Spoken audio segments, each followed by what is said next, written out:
Concussions are being given more attention in every sport these days. The prevention of concussions is a big part in ensuring players' safety both long-term and short-term.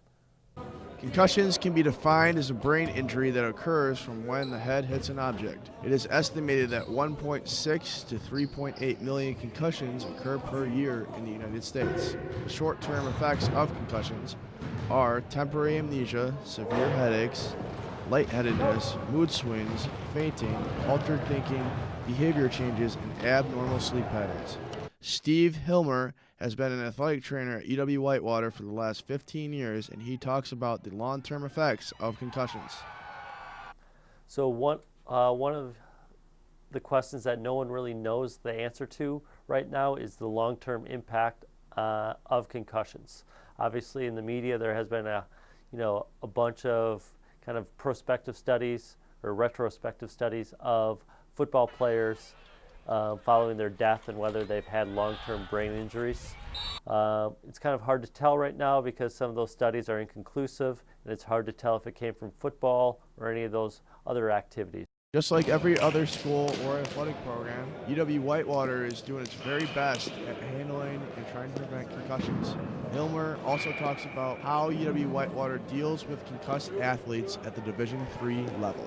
University of Wisconsin-Whitewater is a member institution of the NCAA Division III athletics, and so as part of our protocol for dealing with concussions, we have to follow the NCAA guidelines.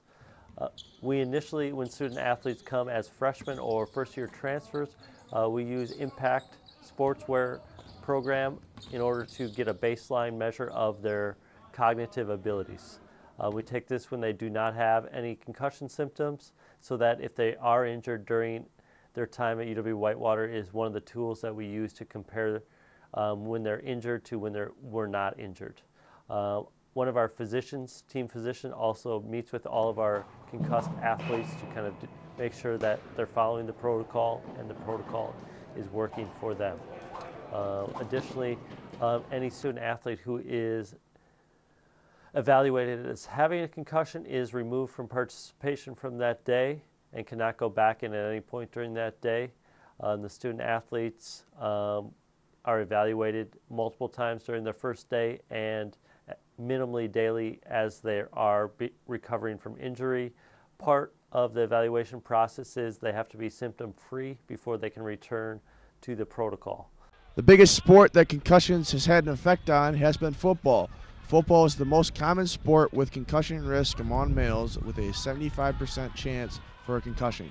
Former NFL player Eric Kumaro, who played 4 years of professional football with the Miami Dolphins and Chicago Bears, discusses its impact on the game and why he thinks it's popping up. See, I've never had one. I've never had a concussion. I've never been diagnosed with a concussion. I played for 18 years of football. It seems to me like this thing it's come out of the woodwork in the past 5 or 10 years, you know, and it almost seems like it's a delayed effect when you do, you know, have these head injuries in high school and in college. I guess you know, you're not realizing what damage you're doing until you're 40, 50 years old, you know, down the road. I'm fortunate I haven't had any issues with that. I played for a long time. I was never diagnosed with one, but you know, there's been friends of mine that have. And now they're in their mid-50s and they're starting to, you know, starting to forget and starting to have trouble with their memory and things like that. So it's definitely an issue. How it's fixed, I really don't know. I mean, if you look at the new equipment today, when you're watching a pro game or a college game, you see these helmets coming off a lot, which is strange because back in the day when we played, that never happened. So I don't know what's going on with that. Although I know there are measures you can take now with field and equipment to install pads underneath the turf. And another thing is the turf. Back in the 70s and 80s when there wasn't any turf, you really didn't have the concussion issue all that much. So I don't know if the equipment itself has something to do with it or not, but I don't know. But someone needs to take a good hard look, because these guys that are in their 50s and 60s and, and having issues, and several people commit suicide over these head injuries. So it's a serious issue. Concussions have had their effect at the youth level. In fact, injuries associated with participation in sports and recreational activities account for 21% of all traumatic brain injuries among children in the United States. Kumaro talks about the risk of concussions in youth sports. There are a lot of youth coach out there that feel that being aggressive on a daily basis, scrimmaging on a daily basis, head-on collision drills on a daily basis, and I mean that can't be healthy for young football players.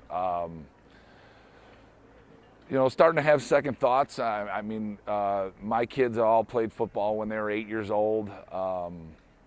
And you see a lot of these kids having tremendous success in college these days that started playing football sophomore year of high school, later on in life. So it's really a toss-up to when the magic time is in a young man's life if he wants to start playing tackle football. But if anything comes out of this, I'd like to urge youth coaches to be smart about how they practice. Remember, these are kids. They get sore just like adults do, and limit your collision type practice stuff. Practice techniques, practice drills. Things where your athletes are kept safe, and stay away from the head-on ramming, because basically in today's day and age, the game has changed, and those ramming type hits are penalties these days. Back when we played, they weren't. So just be smart with the kids and limit the collisions. With proper management, concussions can be dealt with efficiently. One of the best ways to prevent concussions is to acknowledge they exist. And for the athlete, the best thing to do is to report them as soon as they occur so they can get immediate treatment. As concussions become more and more prevalent, the diagnosis will increase. We don't know if this will get any better until we limit the activity that athletes play games after getting a concussion. For UW-TV, this has been Daniel Schottler.